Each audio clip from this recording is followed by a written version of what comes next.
Good evening, everyone. I hope you all are doing really great.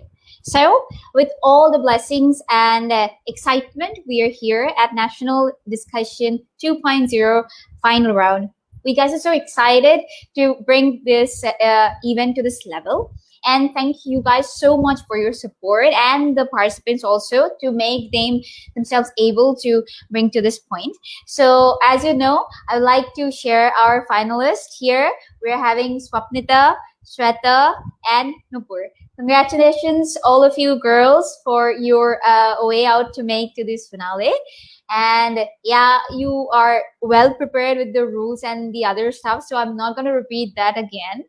So we just directly go to the topic for today.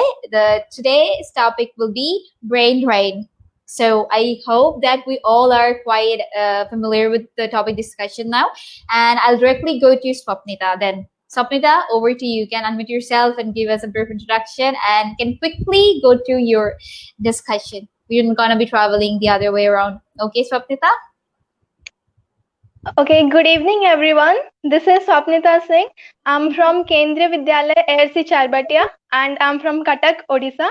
Well, I really feel so grateful to be here and I really thank the jury member and all the publics who all voted for me, and today I reached this finale, and I also heartily congratulate all my fellow participants. I congratulate Sweta and also Nupur that they also have the potential and they reach here. So thank you, and thank you once again for selecting me, and here I am. Thank you. Yep. So then over to you, Shweta. Good evening, everyone. I'm so thankful to be here. I'm Shweta. I'm from Caldin Surin Higher Secondary School, Trishur, Kerala. And I thank this note for selecting me here, as Swapnita said. And I wish all the best to my fellow participants, and good luck to you guys. Thank you. Good luck to you too, Shweta. Yeah, so last but not the least, we have a girl who speaks with so much of information and in a too descriptive manner. I really like the way she speaks. Our one and only Nupur Goral. Yeah, Nupur, over to you. Good evening, everyone. My name is Nupur Agrawal. I am 14 years old. I study in 9th standard. I belong to Bajpur, Uttarakhand, and I really thank you for your selecting me here, and I really thankful for selecting me here also, and best of luck to other of my participants. Thank you. Thank you, Nupur, for being here and putting all of your efforts. Thank you guys so much for putting all of your efforts together and bring this finale to this event. So yeah, without any further ado, we will directly go to the discussion of the topic, which is brain drain. So yeah, anybody would like to take in lead? Anyone? All right, let me just quickly go and pick up some name. It'll be from my side. Then probably we can start with Shweta. Shweta, are you ready? Yes, I am. All right, over to you. Yeah. Okay, shall I start? Okay. From bullock carts to walking, from walking to cycles, cycles to cars, cars to bikes, bikes to trains, and trains to finally from roadways to railways, railways to waterways, waterways to airways. Development is rising at a faster rate, but still, we are facing the brain drain. That is, even though there is a higher development in the technology and everything, still India is facing brain drain. In fact, 1960 to 1970, those years were considered as a brain drain years. So there was a time before when manual labor was more needed than this brain aspects. But now in trade and all, usually manual labor was more needed in those times. But now, technologically, as we have technologically advanced, more of brain power is needed and more of intellectual is needed, which we are lacking. But still, India is facing brain drain. And why? First of all, let me get into explaining what is brain drain. So, it's a very catchy heading or something, brain drain. But what is that? Actually, what is brain drain? So brain drain.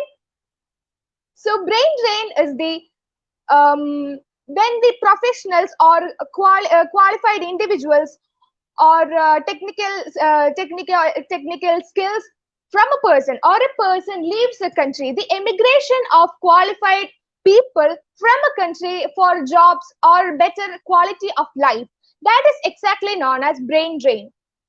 And what are the reasons for brain drain in India? There are obviously many reasons for brain drain, and let's get into detailing some reasons for brain drain in India. So the first one would be unemployment. First and the major and foremost and the important reason would be unemployment. We are lacking employment in our country. For instance, even if 100%, 100 of engineers are graduating every year, and only 40 are getting jobs, rest 60 is left without job. So I'm just taking the instance of the engineers. This is a problem with everything. Like every job has its own problems, and there is unemployment. We are lacking employment in our country. It is mainly because of infrastructure development issues and all. So the first reason would be unemployment, and the second reason would be the policies taken by government. That is taxes and all. We do have a lot of taxes, and for example, wealth taxes, then inheritance taxes. We do have a lot of taxes like these in our country, and people are not able to save themselves some money for as they have to pay for these taxes. In fact, when we get 100 rupees, 98 goes to taxes as per the graph in India, and only 2 rupees we are able to save. So these taxes and policies taken by the government is another reason for brain drain in India. And the third one would be the population. Population, as said, when there is an increase in population, all the resources gets diminished. Like everyone needs it, everyone is using it, everyone has to get the resources and all. And there the problems comes with jobs. People who are educated and people who are people who are there for jobs are not getting jobs, because as there is a population, not everyone is able to get or avail to jobs. And even though there are jobs, people are not able to get those jobs according to their education levels. So that is the third problem. And the fourth one would be more infrastructure, more development and currency issues. That would be the fourth one. That includes, actually, currency. One rupee here is equals to $0.015 in US. I'm just taking the example of US. So as there is a lot of difference, a guy who works in a petrol pump or a guy who works as a typewriter or something earns as much as the money here an engineer can get. So that is another difference of currency issues there. So even though we get money here, it's a lot better there. So we always has a attraction to that side because we get more money, and we all need money. And the issue with the infrastructure and all, they are a lot developed. Even though we are developing technologies here, they are already in using that technologies there already. So we are developing here, but they are already using it there. So that's a difference. And also better life skills, like compared to here, the rape percentage and the corruption percentage is much lesser in those countries. I'm taking just like an example as the rape and all is much lesser there compared to India. And also the gender equality between men and women is almost, there is no inequality there, and that's all what we want, right? We all want, what we all want is actually in equality, so that we get the same job, we get everything equally. And when there is such improved situations in other countries, it's obvious that we will be attracted there. And another reason would be the caste reservation. That is, the government policies, the government and politics, the rules in India, especially the caste reservation system.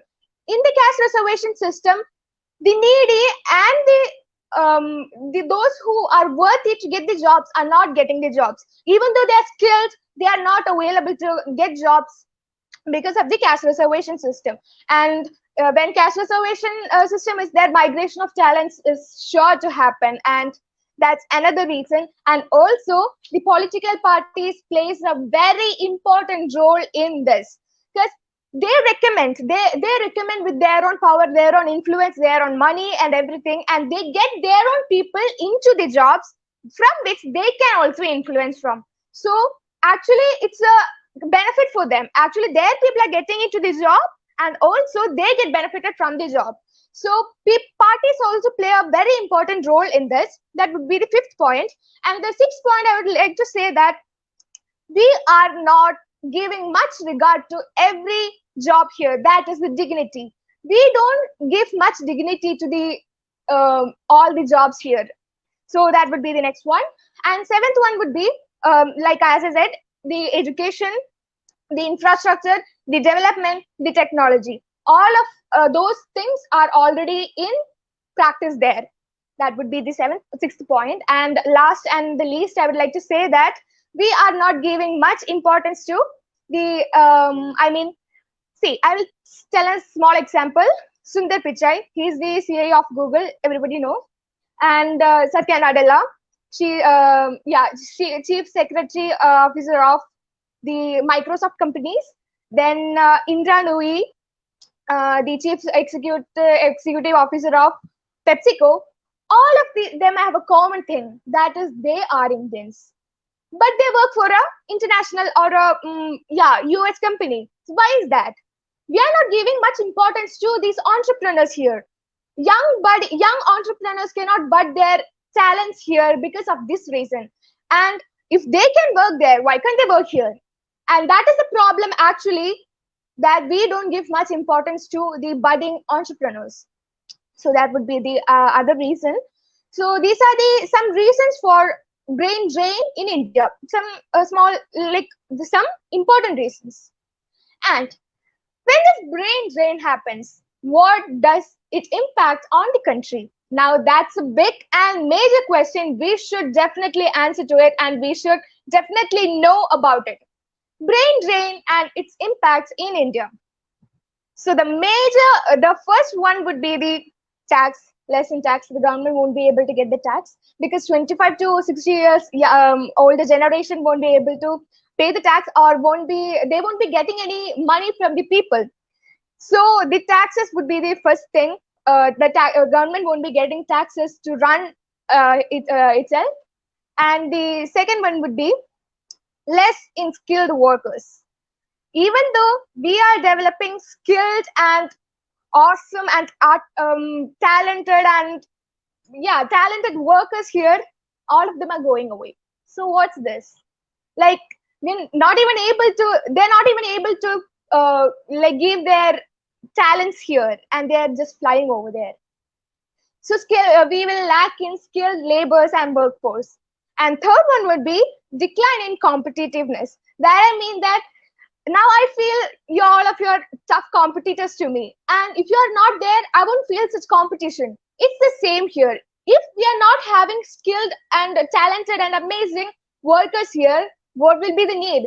I won't be, if you guys are not there, or if I won't feel you guys as a competition, I won't be preparing these topics too much.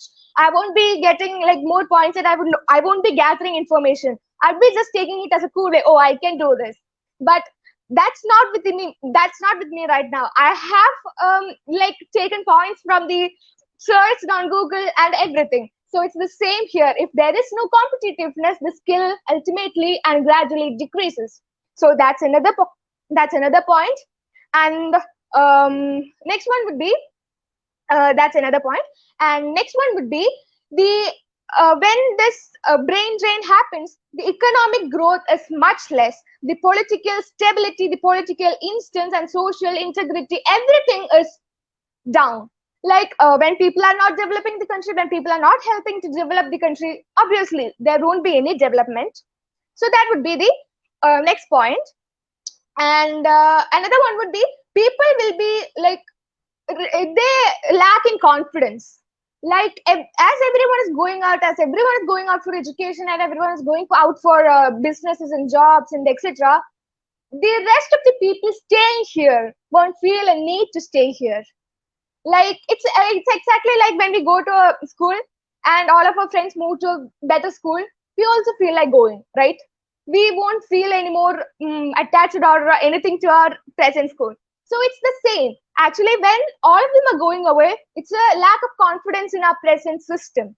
So that would be another problem. So everyone will just migrate away and just go there. So that is another problem. And the economic growth, the GDP, the lesser GDP rate, it has decreased 7%. So 7% in this year. So that means that economic growth is lesser as brain drain is happening. So that would be the next problem. And last but not the least, like our sense of nation, like we are belonging to India, we are Indians. That proudness, that thing would not be there in this society. Like, everyone is just flying away, considering that India is not good for education, India is not good for working. We can't earn money if we stay here. So that's another problem. I have seen my friends telling that like when they opt for some courses or something, they're like, I don't think there is a scope for this job in India. So why? Everyone is feeling that. Like, that's the main problem here. Even though we are developing and all, we don't have much of a like confidence in our society itself. Yeah. So that would be the problems that brain drain in India. I mean, the impacts of brain drain in India. Now, the interesting fact is that now I'd like to discuss some socio-economic aspects of brain drain in India. And I think this is the interesting thing. Even though India stands the first in producing manual and brain intellectuals, because India is known as a brain reservoir of knowledge in this present knowledge society, because every year close to 70,000 people are going out for jobs. Going out for education. And second comes China. With 50,000 or something. So actually, India is donating its labor and its intelligence to other countries. So India stands the first in that. But that should change actually. When we are having and we are living in this society, we should contribute here, not somewhere else. It's no point in standing first in that field. Why do we have to stand first in that field? We should stand first in being the best here. So that is one interesting aspect of socio-economic this brain drain. Now, the second one would be, as a lot of people are going out to study, like they get job, these foreign countries and all are getting people for their job, like hotel services. And we opt for these hotel services, and we don't feel a shame in doing that, because we can earn a lot better than we do here. So we also don't feel a shame in doing that, because we consider it as a part-time job, and we do get so much money. So we are just happy with that. And in fact, they get a lot of labor for their hotel purposes, for babysitting, for homeworking, everything. So actually, they are benefiting from our skills. So that should definitely change. Now, yeah, obviously, as every problem has solutions, I would like to discuss some solutions for the same. And the first one would be development, rural development. Even though the urban, we have this rural urban thing. Urban is almost like developing or developed, but still there are rural village areas which are not developed, which don't have water connection or basic electricity or anything like that, or school or hospitals or anything like that. So first one would be definitely rural development. And when I talk about rural development, we should be there are many yojanas. I am sure that all of you have heard of many yojanas that our government has put into declared or put into force, but these are not working in the right way. I mean, people are not able to avail it, or people are not able to access it in the right way. It's because they are not working as we plan it to. So that would change for first of all, and we should take care of that it works clearly. And also the banks can give these people loans for a cheaper rate, like we have heard of Sahagarana Bank on all those like things like that. So banks should give them loans at a cheaper rate. That also can be done. And also there should be a development in small scale industries, like also as in dwelling, then agriculture and everything like that. So rural development is the first foremost thing that we have to look for. Then second one is tackling underemployment. Tackling underemployment means, even though we have heard of many things like I would like to be a teacher, but I'm presently working as something else. Like I used to hear a lot of such comments from people, from my family itself, and from my friends and all. So even though the exact problem is that when we are not able to get a job that we aspire for, or that we really need, we won't be able to put our workforce into it 100% percentage to it. So that would change.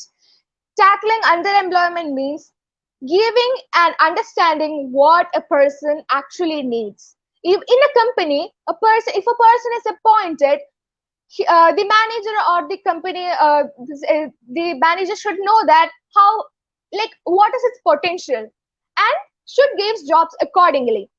And when this happens, people would be happy with their job, and people will be very dedicated to their job. So that they can stay in the same company and give out their best. That is known as tackling underemployment, and obviously doing the development for employment, like infrastructure, in education, in agriculture, in all the related fields. That would be the third point.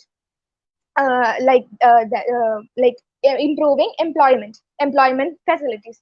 Now the next one would be the proper payment policies. Like, even though we have a good job, we won't be paid. We will be a lower paid, or we will be underpaid. So that would actually change. Like, if you're working, we should get the money that we actually need, or that we actually get. So like that's the another thing. Exact payment policies should be there, and incentives, and even the promises given by the company at the time of joining should be there for these people, so that they're happy with what they have, and they won't be attracted to the money things out there. That would be the fourth point. And the next point would be banishing caste reservation system. Exactly, banishing reservation systems here. That is saying, I would like to say a small quote about it. That is, respect for all, then reward for worthy, and reservation for the needy. Respect for all, reward for the worthy, and reservation for the needy. It's a beautiful quote, and it actually makes sense. So I would like to go with that. It's just that caste reservation should be completely banished, and completely banished in the sense we don't need that here. And the needy and the worthy are not able to get jobs. And even though this reservation system is there, if we are finally getting admission or getting a job, it should be completely banned. Now the further promotions and further things should not be decided on the basis of reservation. It should be only on the basis of their sole performance, so that they won't feel bad. They won't feel never bad, that they would feel that they're good and they're worthy. So that would be the other point, that caste system should be banished from the country. Banished in this, no one should be able to get or they lose their chance on the basis of caste, which is in fact a wild topic, a discussion of topic going around the world now, going around the nation now. Then having the proper placements of work. Like, even though there are a lot of colleges and there are a lot of things, they're not providing proper placement for students. I get numerous calls now, like from so many colleges, like, are you interested to take admission for the next year? Like, I like that. They would be definitely calling students, like, but and what they say is that we provide placements unlike other colleges. So yeah, the placement should be there, like proper placements should be there, so that everyone is able to at least get their jobs according to their education. Even after colleges, there are many placements and there are many placement opportunities. So proper placements of work should be, in fact, brought in the country. And next one would be the taxation, less amount of taxation. People are here to save their money. No one would need to spend their money for these. No one, in fact, won't be like interested to uh, give out their money. So the one thing we should do, that unnecessary taxes should be avoided, or tax rates should be avoided. And yeah, these would be the some points that we should do against this brain drain, for the brain drain, for the lesson brain drain in India. And yeah, India, you all know, is a vast country with 22 languages, with 4 religions, 3,000 castes, 25,000 close to subcastes, and everything. So it is a vast country, vast tradition of rich in culture and rich in diversities. And we should be proud that we are born in such a land, and we are the ones who should work to develop it and to bring it to the topmost around the world.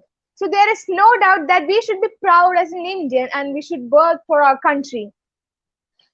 So yeah, we can and we must try that. Thank you. Jai Hind. Thank you, Shweta. It was really inspiring, and as well, it was really indeed.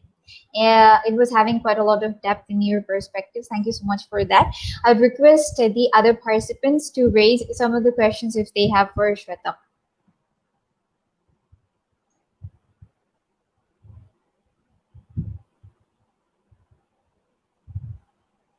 Okay, hi Shweta. Yeah, hi. So you mentioned about reduction of taxation, right?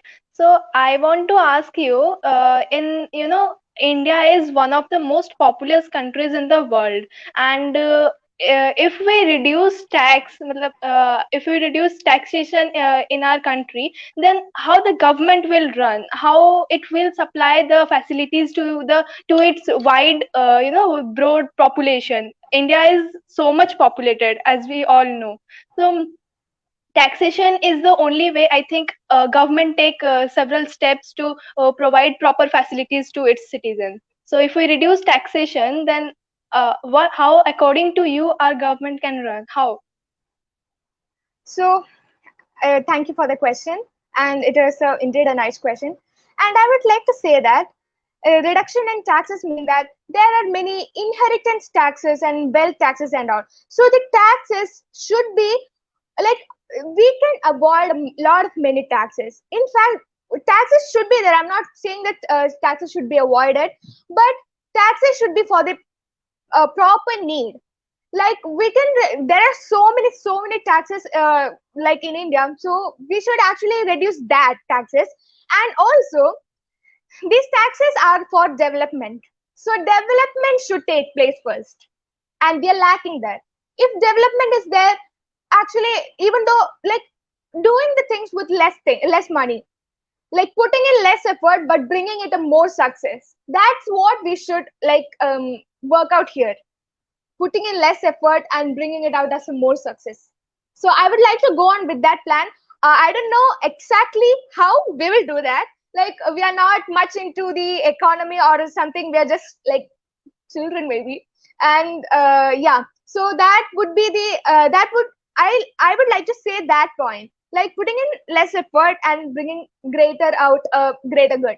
Like, the development should happen first. And when I searched on Google, and Google and my relative work, and so yeah, there are a lot of like income taxes, that is not income taxes, taxes which can be like reduced to an extent.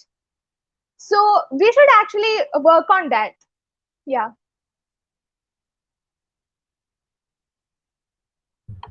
Well, Actually, thank I you so need to much, Shweta, confirm and that thank you. I have. So Yeah, yeah, I Swapnita. have a network issue, or Sweta have a network issue, because the voice is breaking constantly. So I just need to confirm if I have a network issue or Sweta has. Properly, Swapnita, Am I you audible must be properly? having some issues at your end because Shweta is quite much audible to all of us, rest of us. So yeah. Yeah. So meanwhile, you're trying to fix your network connections. We will go to Nupur and let's just hear from her. Nupur, over to you. Yeah, I want to ask that. I can ask one question from Shweta. Yeah, of course. Yeah.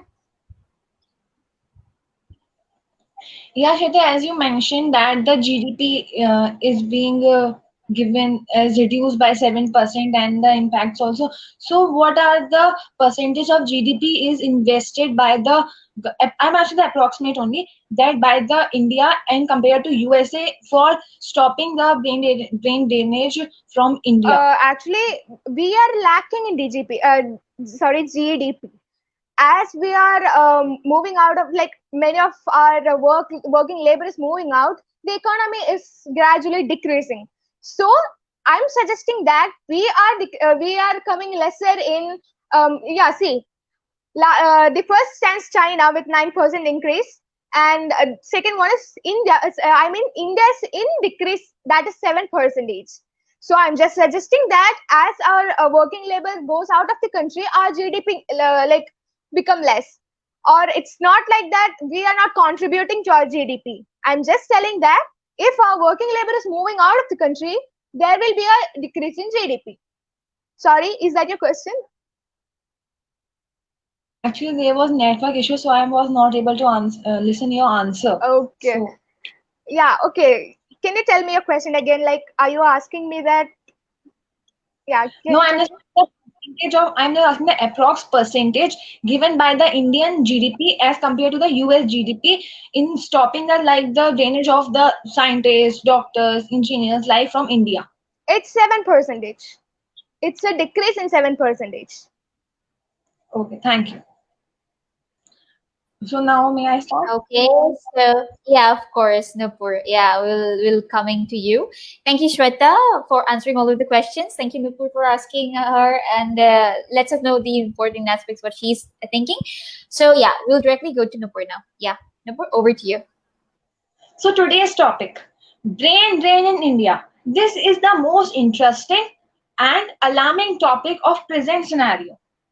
It indicates us the social, economical, and intellectual reforms needed in India. This is an alarming sign for Indians' growth. If all the intellectual persons migrate to other countries, then where we will stand? And if all the intellectual brain participates in the Indian growth, then imagine where we will be standing. So first of all, the question is, what is brain drain? Therefore, it is a problem which is described as a process in which a country loses its most educated and talented workers to other countries through migration, or simply a drain of resources or young talents by migrating. Every person dreams to have a good life. To fulfill his dream, he needs to have good education from good universities. And after passing from the good universities, he is willing to get a good jobs to improve his socio-economical conditions, so which lacks in India. So he migrates globally to search its job. So as I mentioned, the such conditions, what are they, or what are the causes behind this that are leading to the brain drainage? First, in inequality between the people giving promotions and appointments. Second, okay, okay, low pay. Third, better career expectations. Fourth, reserve seats for the people. Fifth, thinking about the good urban life. Now comes in which field the mostly it is experienced. So first of all, it is mainly experienced in the fields like doctoring, engineer, and scientific researchers. So why they are migrating from India? So first question is why doctors are migrating. So basically, approx 10 lakh students are appearing for NEET exams, and only 60,000 seats are available in medical colleges, and just half are available for PG colleges. And if we look at the private colleges, we need at least 1 crore for single seat in medical college. From here starts the brain drain in the medical field, as the study of medical is expensive in India. So people migrate to other countries for getting the degrees such as MBBS, PGs, MDs. So they settle there only because of the good, okay, because of the good environment available over there, and no one comes and just beat the doctor who is working at high risk 24 hours like corona pandemic. And the British Association of Physicians of Indian origin has estimated that about 40,000 Indian doctors are in Britain and are treating half the population of Britain. And whereas the American APIO has said this same data, but said there are 50,000 doctors working there. And about 20% of the doctors who are working in Australia have gained their basic education from India. And if we talk about Canada, 1 out of every 10 doctor has roots in India. Now coming why engineers migrate, see, when a person gets a IIT graduation, he is willing to have a high package, opportunities and environment, which are lacking in India. So he migrates to other countries. He migrates by getting attracted towards the packages provided by the other countries. Like USA provides a package for engineers for about 8 to 13 crores per annum. China provides 5 to 6 crore per annum, and India provides only 1 to 3 crore maximum per annum. Then comes why scientists migrates. So scientists live and die only for innovation, and the innovative atmosphere which they need is not available in India. So they migrate to other countries for getting free innovative atmosphere. As also R.A. Maleshkar said, who is the former Director General of CSIR, that we need to create an environment in which innovation flourishes. Otherwise, the scientists will migrate to other country continuously. So now comes what the impact it makes on our economy or the Indian growth. So obviously, if a talented or educated person is moving to the other country, so it would obviously having a negative impact. So first, it could lead to shortage of key skilled laborers. Then second, loss of investment in education. Third, loss of human capital. Fourth, a loss in confidence of economy. So there is not only brain drain on in between country to country. It is between also state to state, city to city, and company to company. It is basically divided into 3 types. That is, first is geographical brain drain. That is from country to country for the better paying options. Then comes the organizational brain drain. That is between organization to organization, which is harmful for the parental organization. Then third comes the industrial brain drain. That is between industry to industry for the better pay or salary. That is very harmful for the parental industry, because if a skilled person leaves its company, then it will let the decrease in its growth. So as we know from the mythological history that Ghar ka bhedi Lanka dhai, which is the same situation in brain drain from India. So now comes how we can convert the push factors from India to pull factors. That is how we can convert brain drain to brain gain. So first could be accountable educational institutions. Second would be protective laws for doctors.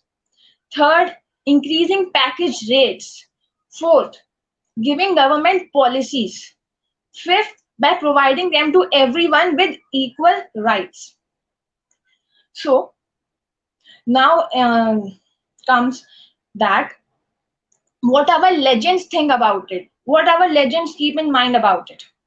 So this is never it is like Modi ji, I would like to tell you first that Modi ji in an interview by Ajay Devgan, it was taken in 2012 by Google and Hangout.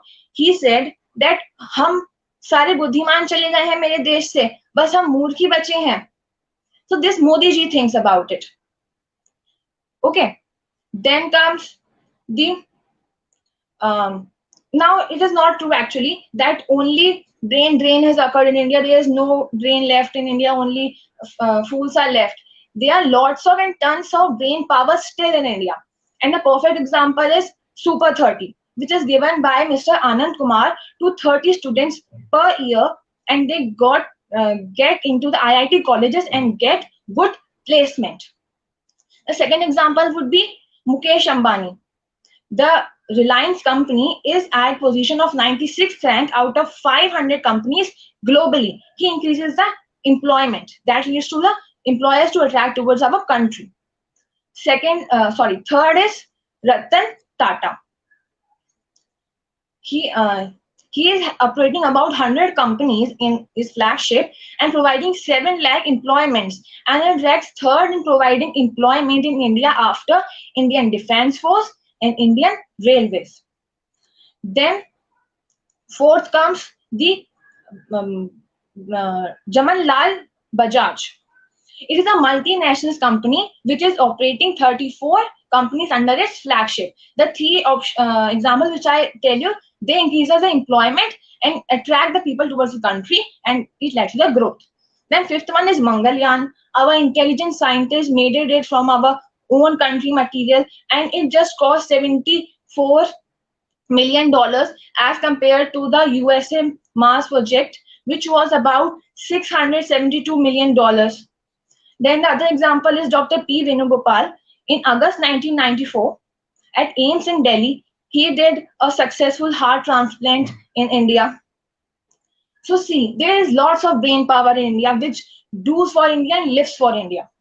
So now in these 3-4 years, a meme was getting very much shared in social media, which was Modi ji asking to Barack Obama that why is your economy so good or big? So he answered that it is just because of you, because you give jobs to reserved Indians, and we give jobs to deserved Indians. So this is the condition in which India is getting, in India, the people are getting jobs on the basis of reservation, not the basis of skills or merit. So at last, I would like to conclude it by saying that everyone remembers their patriotism for their country for those 2 special days. But tell me one thing, what happens to their patriotism when they dream to go to abroad and have a beautiful life and leaving their country's development behind? They should remember, they neither kills me nor themselves. They kills India. Thank you. Thank you so much, Nupur. Yeah, it was really insightful. I really loved whatever you have spoken about today. Thank you so much for that. Questions for Nupur? Probably Shweta, we can start with you. Do you have any questions for Nupur?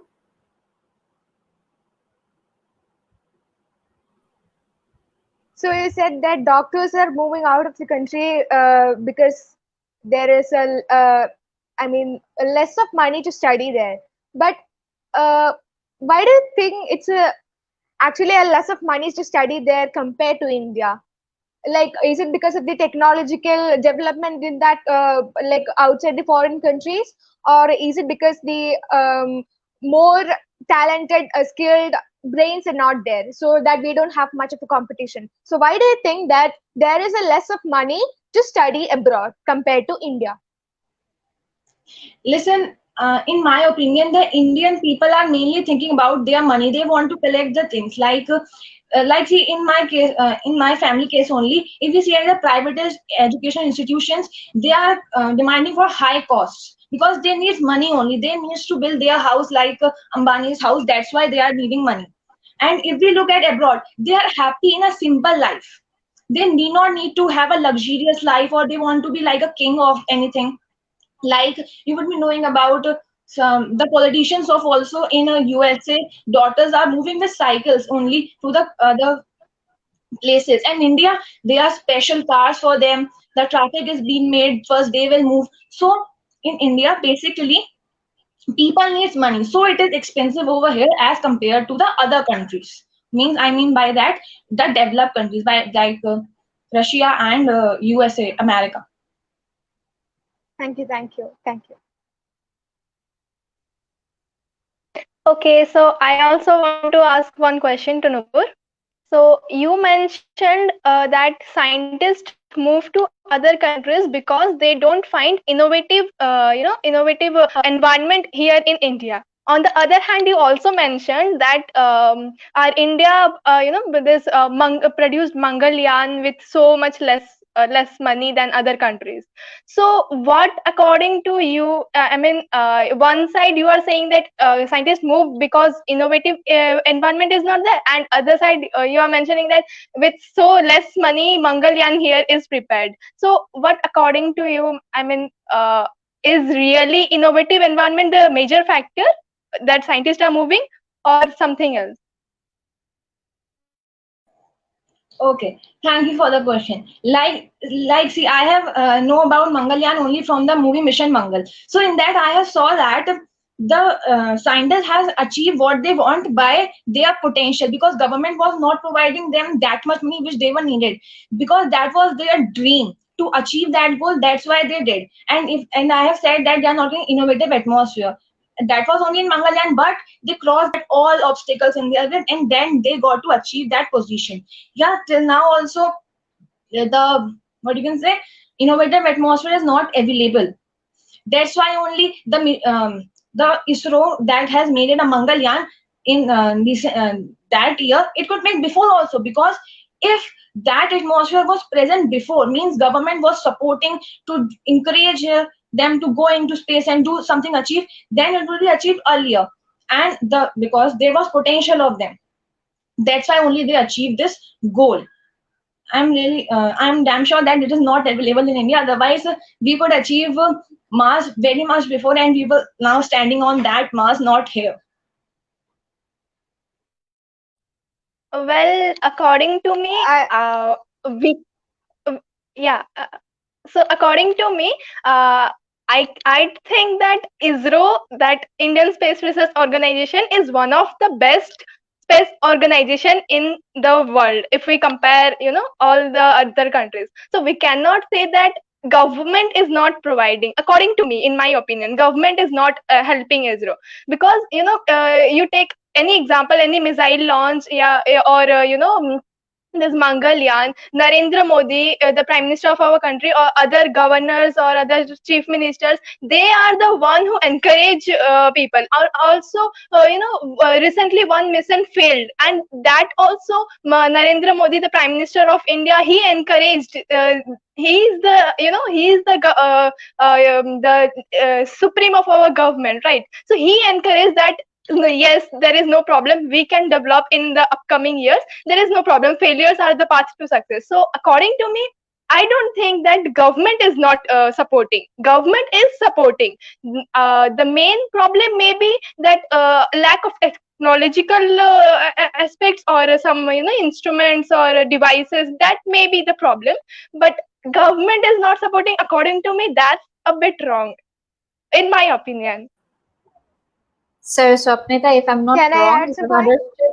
Yes, of course, Shweta. Yeah, go ahead. Yeah, I would like to completely agree with Swapnita about what she said, that we are actually, the government is providing its lot of support into the whatever mission we achieve or accomplish. Like whatever it is, even though it's space or scientists or doctors or whatever it is, and we also know that we are actually trying to build or take things at a slow rate.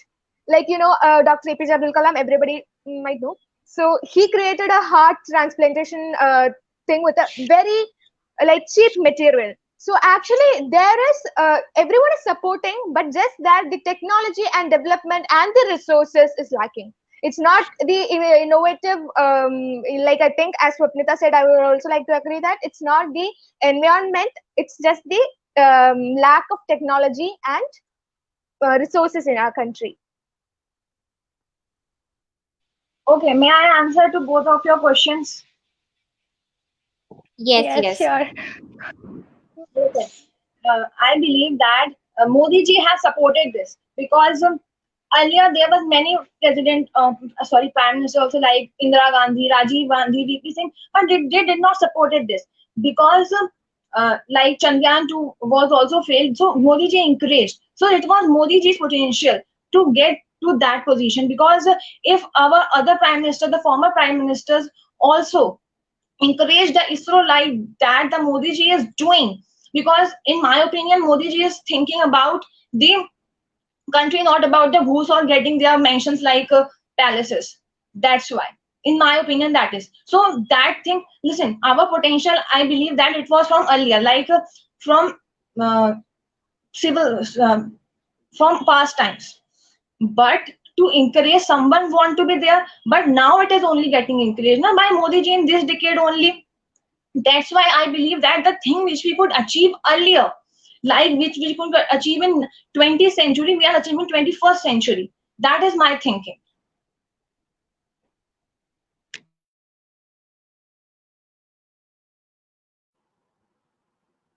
Okay. Yeah. Thank you so much, Nupur, for answering the questions. Last but not the least, we will now go to Can I Sapnita. You can ask one answer, more question? and yeah. So before that, you can actually present your speech, and maybe we can take your last question for Nupur later, if that is okay. Yes, sure. Yes, All sure. right. Yeah. Okay. So go ahead, Sapnita. Okay, good evening, everyone. So today's topic is brain drain in India, right? So, before getting into the topic, we must know what brain drain is. According to me, this topic is actually very sensitive topic to be discussed in the present scenario. So, what exactly brain drain is? What exactly brain drain in India is, right? So, according to me, brain drain is just a situation in which talented people, they escape from our country.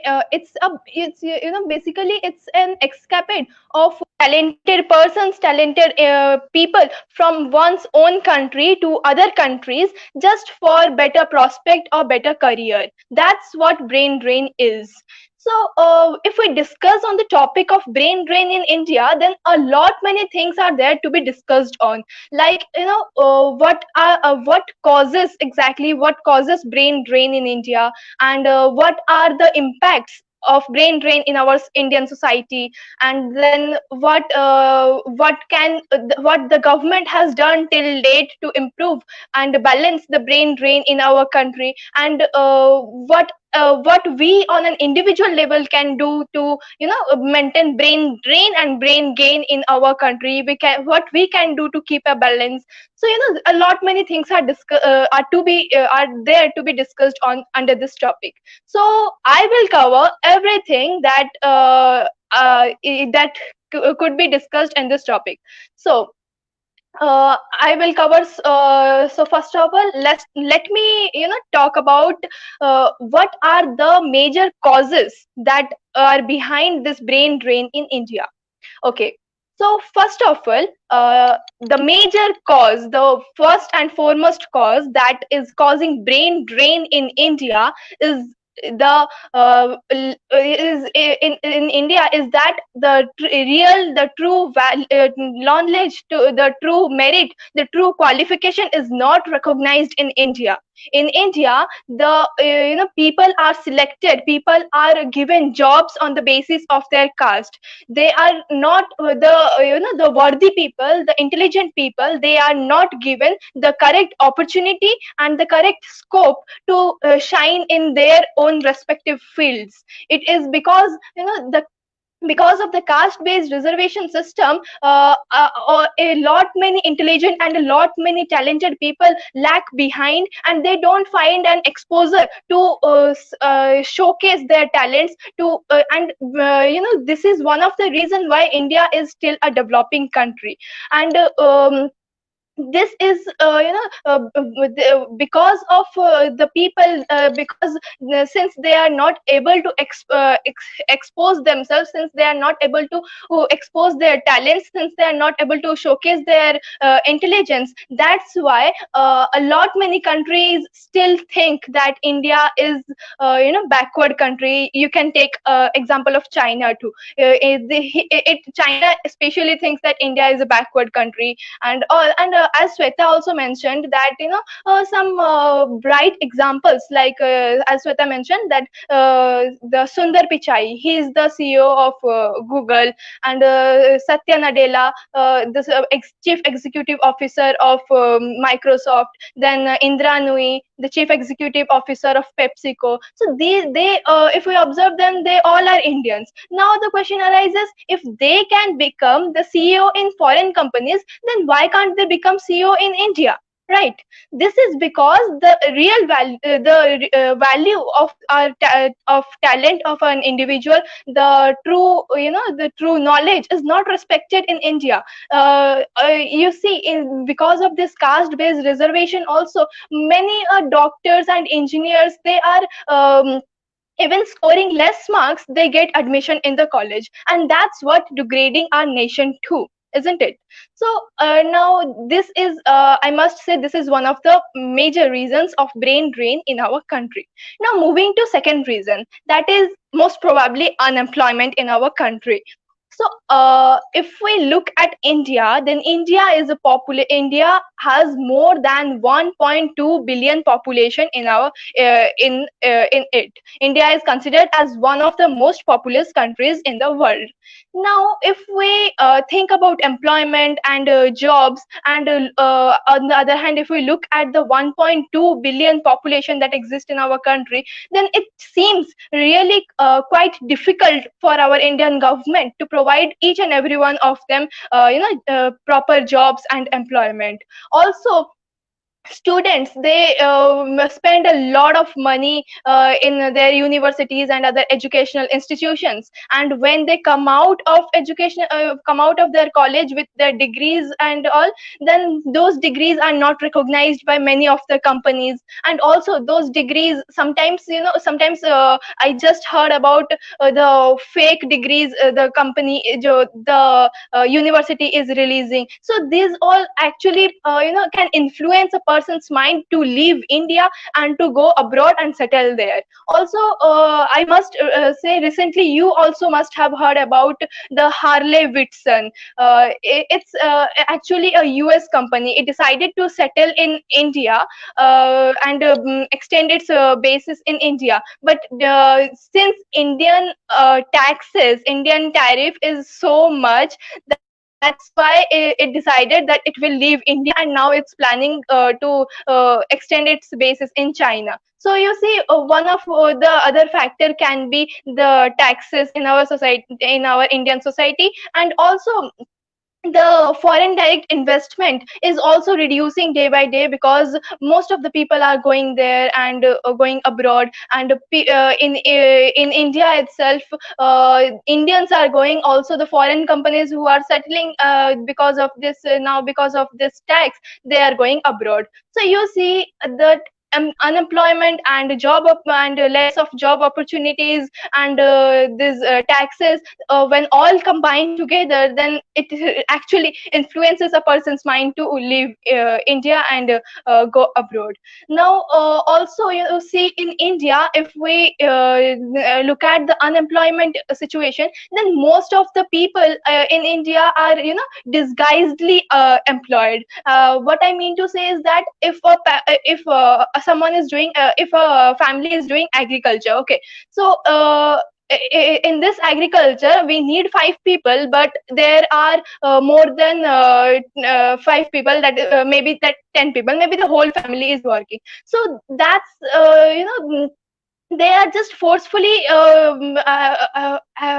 the forcefully they are working on the patch of land, but the output from the 5 people is actually the same as if the whole family works together. So this is also a degrowth in our country, and that's why also people looking at this degrowth of our country, they move outside and they settle in abroad. Now coming to my third point. So according to me, high wages, foreign countries are providing high wages to its worker. So high wages, getting high wages from foreign countries is can be one of the major causes of brain drain in India. Let us suppose, let me give you an example. Like if we compare 1 rupee of Indian currency and $1 of USA, then you will come to know that one Indian rupee is nearly equal to 73.64 rupees in USA. So you see here, if we provide 1 rupee to a beggar also, then in USA, if we compare, then that beggar will get 73 rupees. So these are the reasons why people are moving to abroad. And also if we look at this high wages and all, so since the foreign countries are providing high salaries and high wages, that's why people in the dream of extravagant lifestyle and all luxuries, they are moving to abroad. They feel like if we can get salary, we can get more salary, then why, and than India, then why should not we go to foreign countries and settle there? Also, as Sweta said that this engineer of our country is paid much less than the sweeper and the person working in the petrol pump there. So these all factors, when they combine, these all factors influences a person to go abroad and settle there. Now if I come to my fourth point, that is people nowadays feel cool to go abroad. Also look, if I look at my friends and relatives and my friend circle and all, if I look at them, they when I talk to them, they are like, yes, foreign is something, we should go to foreign and settle there. In what is there in India is such a poor country, we should not leave, and we must go to foreign and settle there. Even one of my brother is in Germany, and when I ask why you are in Germany, why don't you come India, then he is like, what I have studied and what I have what I have done till now, that no scope is there in India, and also India is more polluting more pollution is there in India, and in Germany, the small country, and everything is fine, everything is okay in Germany. So this is also one of the factors that force a person to go and settle in abroad. Also, if we look at the socio-economic and political factors, like if we talk about socio-economic factors, then you see a lot of there is a lot of differences, disparities, variations existing in our country India, and because of which violence and cold war like situations always arise. If you will turn the news channel, then you will get to know that every time some movement, some rallies, some morchas is continuing every time. Every time some rape cases or some movements due to poverty, everything, it's just continuing forever and ever.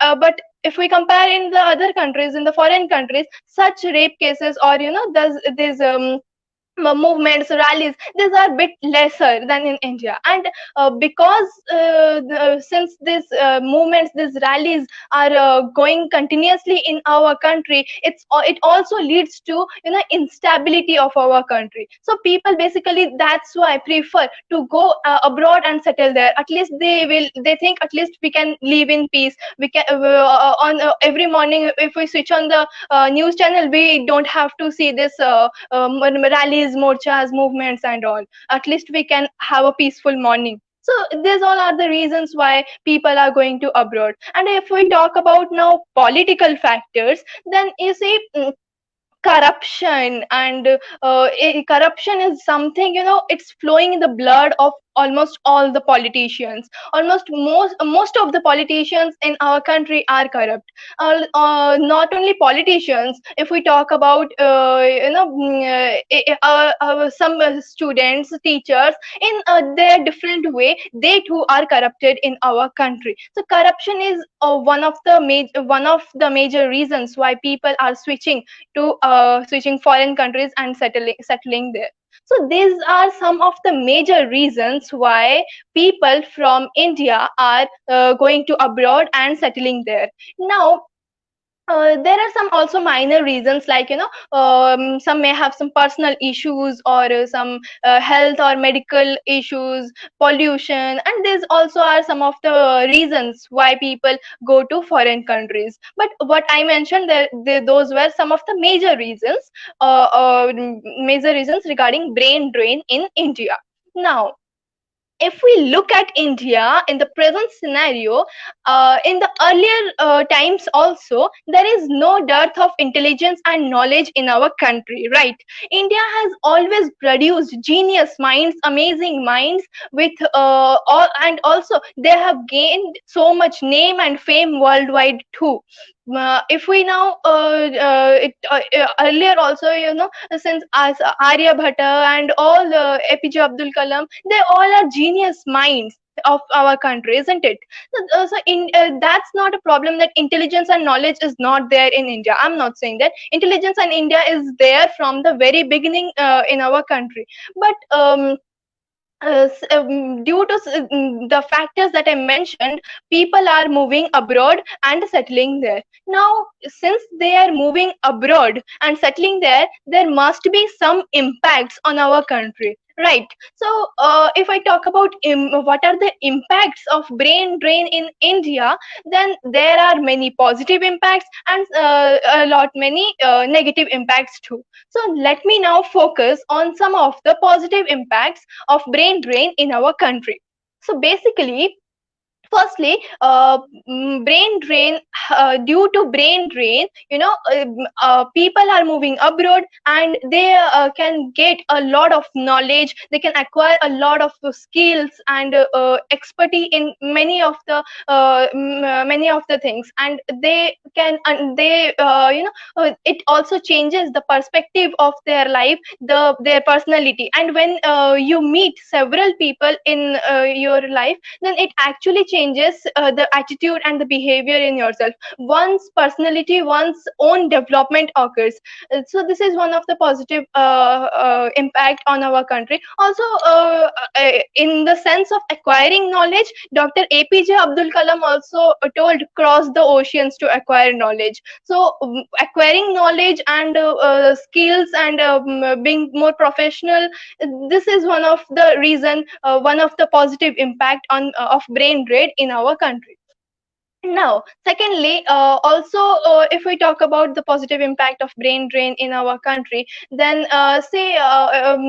due to these migrations and due to this brain drain, people India is getting opportunity to get connected to a lot many countries. India has its citizens in almost all of the countries around the world, isn't it? So. If we talk about linking and merging and connecting with several countries, then this is also one of the positive impact of brain drain. And according to Narendra Modi, what he said is that if we look at if we look this scattering of people, and if we look at this brain drain as a problematic situation, and if we look this scattering of people as a wrong thing, then that is actually that is actually wrong to say, because if we see this scattering of people and people going to abroad as a opportunity, then we can see that this is actually a great power. This is actually creating a great power of our country. This is actually linking our country to several other countries. And also, if we if we want to know something about the development and all about other countries, we can easily have that access to know to get the knowledge, right? Also, if I say this linking and all, this is besides these factors, also one other positive impact in India is that people, after going to several other countries, several other foreign countries, people are now they can understand how the country is developing, how the other country is developing, how the what are the resources, what are the ethics, what are the culture in their country, what best thing is in their country, what can we implement our country. So basically what I want to say is that people, after moving abroad, they learn a lot of things from their country, a lot of good things from their country. They learn how they utilize their resources, how they value their ethics and culture, and when they come back to India, then they put the best in our country. Now when they come back to India, they try to implement the best they have learned there, so that they can implement in our country. So basically this is also one of the positive impact, that when people go after people when people go abroad, and when after they come into India, they can actually do best things for our country too. But after looking into all these positive factors and all these positive impacts of brain drain in India, I must say that there are many negative impacts too. So now let me discuss some of the negative impacts of brain drain in India, and also what are the problems mainly India is facing today due to brain drain. So firstly, you see, when every citizen, each and every citizen of our country has certain obligation towards its nation to fulfill, has certain obligation towards India to fulfill. You see, India, from the very birth of a child, it is supplying it is supplying money, and spending a lot of money behind a particular every individual, so that they become highly skilled doctors, highly skilled engineers, scientists, and other personals too. But when it comes their turn, when it comes their turn to serve our country by their knowledge, when it comes their turn to help our country develop in true norms, then what they prefer, they go out and settle in the abroad. So this is actually degrading our nation. If we see in the practical terms, then this is actually degrading our nation, right? Now secondly, also, you see, since most of the people, talented persons, intelligent persons, they are moving out of India and settling in abroad. So see, India, sometimes India, a situation may be like India is left with all the inefficient people, and people who really don't put proper efforts in for the development of our country.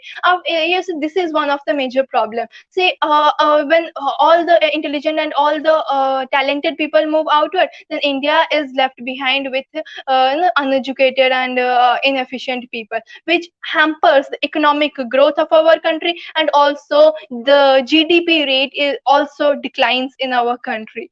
So this is also one of the negative impact of brain drain in India. Now coming to third point, since most of the intelligent people, most of the talented people, they're moving outside and settling in the abroad. That's why the money that Indian government should spend in the higher secondary education is now a bit decreasing, because see, after Indian government realized that most of the after Indian government realized that from the very beginning, we are spending a lot of money behind this child, and this child is moving outside and becoming an asset for other country. So this is what this is becoming a major one of the major negative impact in our country. And because of most of the people moving outside, the taxes and revenue system is also declining. There is a great negative impact in our taxes and revenue system also. Also, the remittances are decreasing day by day, and people feel like when they go out of the country and they are happy with the environment of the foreign countries, then they forget about India. The slowly start to they slowly start to slowly start to settle in the other countries, and coming back to India is like a no for them. So these all are the negative impacts of brain drain in India. But if we look at the overall thing, the brain drain in India, then we saw that a lot of positive impacts, a lot of negative impacts are there. So I have till now I have discussed all the causes of brain drain in India. What are the positive impacts of brain drain in India? What are the negative impacts of brain drain in India? And also, what are the problems India is facing due to brain drain in India. But now, I think it's high time we should discuss about what steps government has taken till now to improve and to maintain the proper balance between brain drain and brain gain in our country, India. So if we talk about Indian government steps, then there are a lot many steps Indian government has taken. And according to the report published by Ministry of Science and Technology, then I must say that it mentioned there that now in today's era, brain drain is converting into brain gain. How? Let me tell you some of the points. Now as Indian government is focusing on attracting people from outside to our country, it is releasing a lot of schemes and opportunities so that people get attracted, people from foreign countries get attracted, and they settle their bases in our country. So nowadays the NRI scientists and all other persons from other fields too, they are feeling like now India is developing, and they are coming back to India to fulfill their ambitions. I must say that according to the report mentioned in the Ministry of Science and Technology, 1,000 NRIs scientists have come back to India in the last 2 to 3 years. And that's really great. That's really an incredible change in the people's attitude and people's behavior, right? So now coming to how these NRIs came to India. Now, what attracted these NRIs to come to India? Now, if we talk about that, then I must give the credit to Indian government for its beautiful and attracting schemes and opportunities. If we talk about now schemes, then first of all, let me tell you that government is now rolling out a scheme for the NRI scientist, that is that is Vajra faculty scheme, that is visiting advanced joint faculty scheme. So this is basically a scheme for scientists to come to India and take part in the research centers in our country. And this is basically they can do it for 3 months every year. So this is also one of the beautiful initiative taken by our Indian government. Then coming to second point, second scheme is that Indian government has the you have must also heard about this central scientific and industrial research center, so CSIR. This it also launched light combat aircraft LSC Tejas, just for the development of India and to attract all other NRI scientists to our country. And this has also helped in India's development and India's growth, and also attracted a lot of people from other countries to increase their research on Indian basis. Then if we talk about other schemes, there are a lot other schemes also, like Ramanujan fellowships, and then Action India plan. So these plans are basically for NRI people to to pool their expertise and to utilize their expertise, their professionalism, and all these talents and intelligence in our country, and it hastens the development of our country India.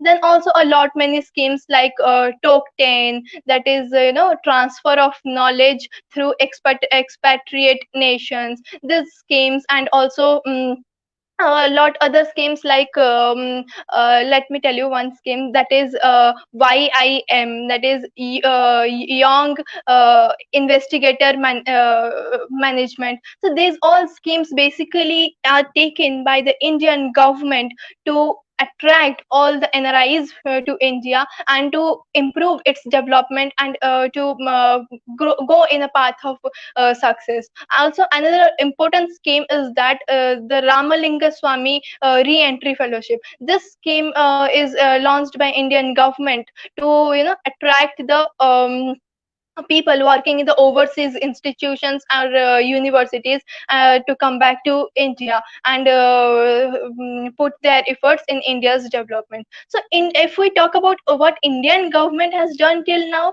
then let me tell you, Indian government has done a lot many things to attract people from other countries to India. And what Indian government can do further, then as Sweta said and Nupur also said, we can focus on our rural development, we can focus on agricultural sites, we can focus on the basic problem that a person feels in his or her daily life.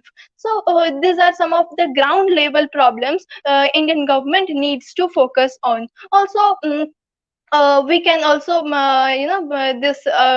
we can improve our educational institutions also, we can improve our education system also. People should as both of them mentioned, that proper placement should be there. Yes, the proper placement is actually one of the biggest step that can be taken, and students should be given opportunities. Students and also the other persons should be given opportunities on the basis of their merit, their knowledge, and their qualification, not on the basis of their caste. They belong to lower caste or upper caste, not on the basis of that. They should be given opportunity on the basis of their knowledge and qualification. So these all steps, ground level steps, should be taken by the government to improve our development, to develop our country, and to improve ourselves in the growth of our country, right? So now what individually we can do on an individual level, what we can do, right? So we can also develop a culture of support. We can raise our voice against rapes and corruptions, and also we can focus on the integrity of our nation and patriotism. These all things we can do on an individual level, right? And since I have told you a lot about what are the causes of brain drain in India, what are the positive and negative impacts of brain drain in India, what are the steps taken by the government of India, what can we do on an individual level. So I think now brain drain is slowly converting to brain gain, right? So basically I want to say that acquiring knowledge, acquiring skills by going to foreign countries, it's fine, but we should not forget the development of our own country, right? We should focus, our main focus should be on the development of our own country. So whatever we do, it doesn't matter, it just should not hamper the development of our own country. So we should must take steps in our country, and we should must focus on this brain drain in India and keep our India developing forever. Thank you. Thank you, Swapnita. Yeah, you did really well. You spoke really well. You shared your views, your point of views on this topic really well. I'm really impressed by this. Yeah, questions for Swapnita then. Anyone would like to take a lead? I want to question? ask, was I totally audible, or my voice was breaking in the moment? Yeah, you were quite audible. We understood Yeah. you. Yeah, no worry. You were about to ask something to Swapnita. Please go ahead. Yeah. As you mentioned that the condition of India is also positive also, and brain drain and negative also impact. So what in your opinion is the position of India to compare to other countries of Asia in the matter of brain drain?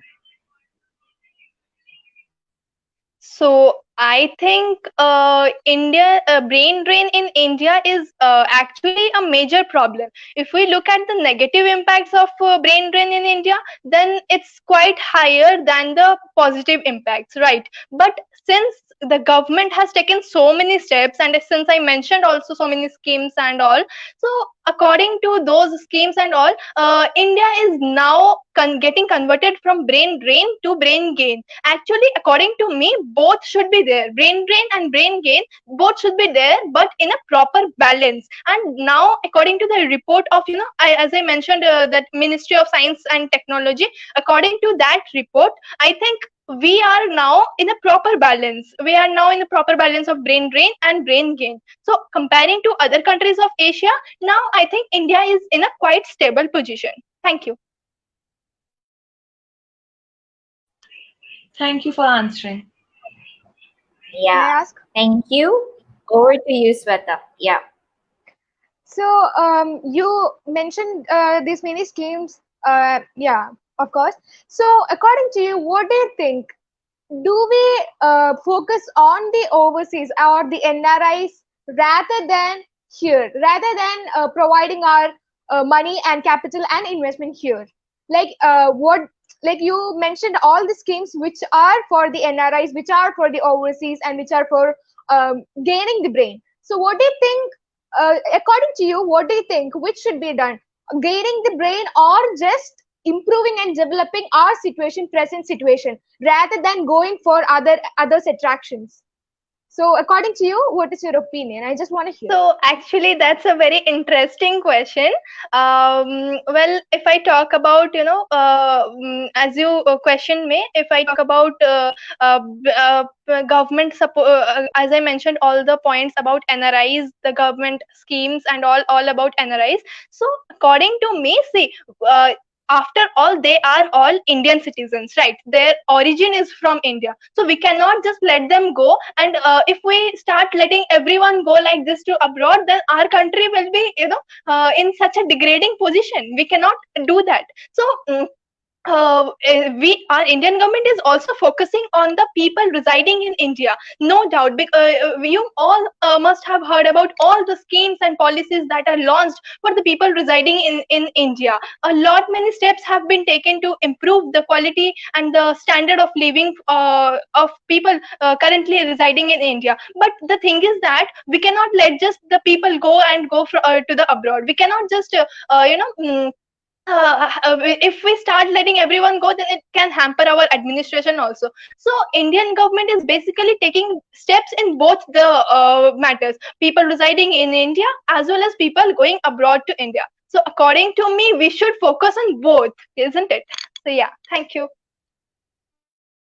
Thank you for your answer. I just wanted to ask because you only mentioned the plans for the NRIs and the overseas. Yeah, so I just wanted to see. Yeah, And you now mentioned that government is also, yeah, like doing things for the people residing in the country. So do you think it is actually working? Like to an extent, if it was already working, we wouldn't have this much problems here.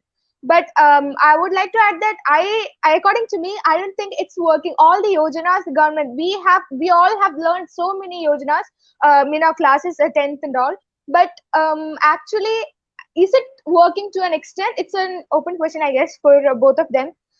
Is it working to an extent like it's actually working like see, to both the since side? you mentioned that all I mentioned all the schemes of NRIs, since the topic was brain drain in India and for the NRIs and people going abroad, so since that's why I just mentioned all the schemes Indian government has taken. Now coming to your next question, that is if all the schemes are working or not, then let me tell you, as we all know, India is such a populous country, and reaching out to each and every person is really a difficult task. But yes, with to some extent these schemes and these policies are working. You say earlier, you if you ask your grandmother or you ask your mother about their villages, about the rural life they experience, and if you ask yourself now the rural and villages you experience, then there is a hell and heaven difference, right? Now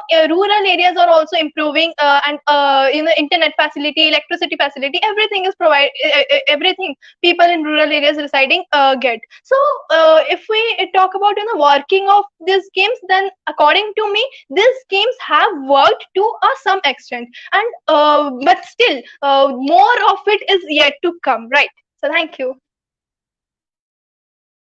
Yeah, thank you, thank you. I also agree to that. Like, we have yet to develop a lot more. Yeah, I want to add some points to Swapnita's answer. Can I? Of course, yeah. As you answer that population is very big. There's one other cause also, that corruption between the gainer and the giver. The thing comes the corruption. Like we know that if some bigger officer or a CM is coming, then whole city is clean. Otherwise, it is left dirty. So the people are working only for their benefits. That's why. And you were working that, saying that the question was of Shweta was that it is reached to great extent or not. So. Till now, in my opinion, not much has happened. So for that also, to stop the brain drain from India to collect it in India, only government has given new education policy in which the abroad universities will come and establish here only, and they will lead to the stoppage of the brain drain from India. So in my opinion, corruption is also one thing that comes the obstacle in the path of gainer for the in the yojanas, the schemes for which Swapnita sets. Okay, yeah. Yes. So, anybody else would like to add any point here, or any questions for anyone? I was supposed to ask I'm having Nupur. a Yeah, continue. yeah, you can. Yes, Sapnita, I'll Okay. come to you later. Sapnita, over to you, Shweta, first. I Yeah. just want to have a discussion here. It's not a question or it's I don't want to add a point here. I just want to have a discussion. As Swapnita said, we have having advantages to because of the brain drain, right? So I don't know, are we having an impact about for the population here? Like yeah, the decrease in population or something, is it considered as an advantage or something? I just want to discuss. It's not my question or is nothing. I just want to know what are your views on that. Well, definitely population increasing in population is not at all an advantage, right? The more the population increases, the more unemployment rate increases, the more jobless people will become. And in fact, I must add here that according to a report, more than 25% in India of people, 25% of people in India are unemployed. So, population increase is not an advantage. Rather, we can say if we can utilize the whole population in a proper way, then that's become a proper advantage, right? And since utilizing the complete population in a positive way, it's really a difficult task. So if we consider a population as an advantage, it's become an advantage until unless all the people start working efficiently for the country. So that's my view. Yeah. And in my opinion, that answer, that if all the intellectual will participate, then it will lead to the growth of our economy, and that the population will decrease, then it will lead to the decreasation only, and we will not get a position in the economical growth of a country, or we will not be able to stand with equal heads with the person of the other countries. Yeah. Lastly, we'll go to Swapnita for any addition or any new bringing up any new point. Yeah. So Over to you. I was supposed to ask Nupur one question regarding her context.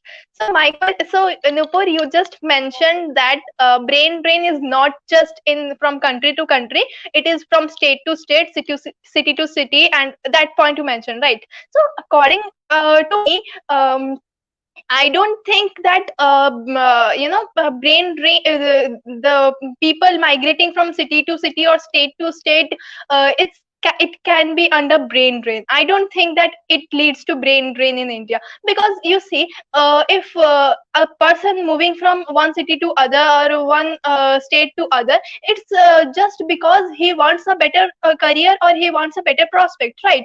But he is moving all inside India, right? After all, with all his qualification, all his knowledge, he is going to prosper. He is going to help our country, India, to develop, isn't it? So I think people moving from city to city and state to state within a country cannot be considered under brain drain, right? So according to you, what what you think? People moving from city to city or state to state, is it a factor of brain drain, or do you agree with me, right? So I want to hear your views. No, in my opinion, it is that say city to city or company to company is a brain drain, because I just want to give an example over here.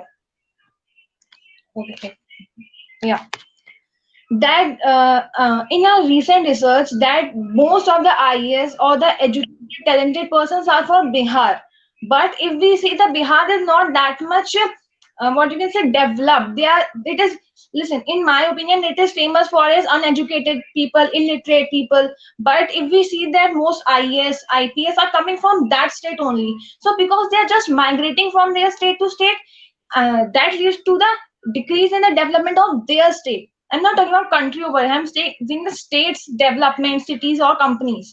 So it will lead to the brain drain from a state to state. So you'll say that Delhi is very developed because the people from like Bihar, or you can say Uttarakhand or Hyderabad, goes to Delhi. So it is very developed. So it is based between state and state also, city and city also, and company to company also. It is a brain drain, in my opinion, because I give you just example. Yeah, okay. Thank you. Okay, girls, with this, we have come to the end of this discussion. It was a long but very insightful and interesting one. I think you all have put your best efforts here, so may the best person win. I would like to remind the viewers about the voting process for the finale. It will be the same as throughout the entire event of National Discussion 2.0, wherein we are having 50% involvement from jury and the rest will be from the voters. So please, voters, do vote for your favorite finalist, and the voting lines will be open till Tuesday 4 p.m. So you have a quite good ample amount of time to think and vote for individual participants, whomever you feel like. And with this, thank you very much, girls, to join this event, and all the very best to all of you. I really had a great time. It's not for this event, or to be precise, for today's evening. Whenever I spoke to you before during other events, other phases of the same event, I really enjoyed your insightful mind and the aspects with which you see the world. You guys can actually bring, some magic, or you can actually have the potential to solve the current situations or the problems that we are currently facing in the society. So things are on your hands. The way you take it, the way you'll take forward. So with this note, thank you so much. You want to share some of your experience, then you're free to do that. Yeah, thank you from my side. I actually really enjoyed taking part. I would